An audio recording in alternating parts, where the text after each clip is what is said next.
শবে বরাতের রাতে যে নারী 3টি আমল করবে ওই নারীর কপাল খুলে যাবে, কেননা শবে বরাতের রাত হচ্ছে এমন একটি রাত, এ রাতে আল্লাহ তাআলা অসংখ্য অগণিত মানুষের গুনাহ খাতাগুলো ক্ষমা করে দেন। আল্লাহ তাআলা নিজে বলে দিয়েছেন, সুনান ইবনে মাজার 1390 নম্বর হাদিস, নবীজি সাল্লাল্লাহু আলাইহি ওয়াসাল্লাম জানিয়ে দিয়েছেন, ইন্নাল্লাহা লা ইয়াত্তালিউ ফি লাইলাতিন নিসফি মিন শাবান ফায়াগফিরু লিজামিই খালকি ইল্লা লিমুশরিকিন আও মুশাহিন।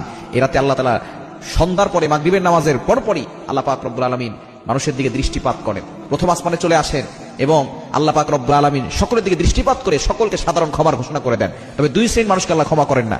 এক নম্বর হচ্ছে যারা মুশরিক, আল্লাহর সাথে শিরিক করে, দ্বিতীয় নম্বর যারা মুশাহিন, যারা আল্লাহর সাথে হিংসা করে, মানে কারোর সাথে হিংসা পোষণ করে, এদেরকে আল্লাহ তাআলা ক্ষমা করেন না। এজন্য এই দুইটি কোয়ালিটি থেকে আমাদেরকে দূরে সরে আসতে হবে এবং নারীরা মা বোনরা 3টা কাজ করবে।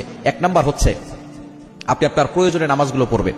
প্রয়োজনীয় যে জিনিসগুলো আছে, সালাতুল হাজত, আপনি 2 রাকাত নামাজ পড়তে পারেন, আপনি নফল নামাজ বেশি বেশি পড়বেন, পাশাপাশি 2 রাকাত সালাতুল হাজতের নামাজ পড়বেন, যে আল্লাহ আমার এটা প্রয়োজন, আল্লাহ আমার এইটা প্রয়োজন। কারণ আল্লাহ তাআলার কাছে চাইলে আল্লাহ তাআলা সবকিছু দেন। প্রতিদিন কিন্তু আল্লাহ তাআলা রাতের শেষ অংশে প্রথম আসমানে এসে বান্দাদেরকে ডাকতে থাকেন, এবং এই রাতে শবে বরাতের রাতে আল্লাহ তাআলা প্রথম আসমানে এসে সন্ধ্যার পর থেকেই ডাকতে থাকেন। আর আমরা অনেক সময় হালুয়া রুটি বানাতে বানাতে ব্যস্ত হয়ে পড়ি। মা বোনরাও এরা আমল করবেন, নফল নামাজ করবেন, 2 রাকাত সালাতুল হাজতের নামাজও পড়বেন, প্রয়োজনের নামাজ, এটা পড়ে আল্লাহর কাছে দোয়া করবেন, আল্লাহ তাআলা আপনার সকল প্রয়োজন পূরণ করে দিবেন। দ্বিতীয় নাম্বার হচ্ছে তাওবা ইস্তেগফার করবেন, যত বেশি পারেন তাওবা করবেন, ইস্তেগফার করবেন। আল্লাহ তাআলা নিজে বলে দিয়েছেন 28 নম্বর পারা 20 নম্বর পৃষ্ঠার 2 নম্বর লাইন, সূরা তাহরিমের 8 নম্বর আয়াতে, ইয়া আইয়ুহাল্লাযীনা আমানু তুবু ইলাল্লাহি তাওবাতান নাসুহা, ওই হ্যাভ বিলিভার্স, ঈমানদারগণ, তোমরা সঠিকভাবে তাওবা করো, তোমাদের সব গুনাহ আল্লাহ তাআলা ক্ষমা করে দিবেন। এজন্য সঠিকভাবে আল্লাহর কাছে তাওবা করতে হবে, তাওবা ইস্তেগফার করবেন, ক্ষমা প্রার্থনা করবেন। কারণ আপনি যদি এই রাতে ক্ষমা না পান, তাহলে কিন্তু আপনার থেকে হতভাগার কপাল পোড়া কেউ নাই।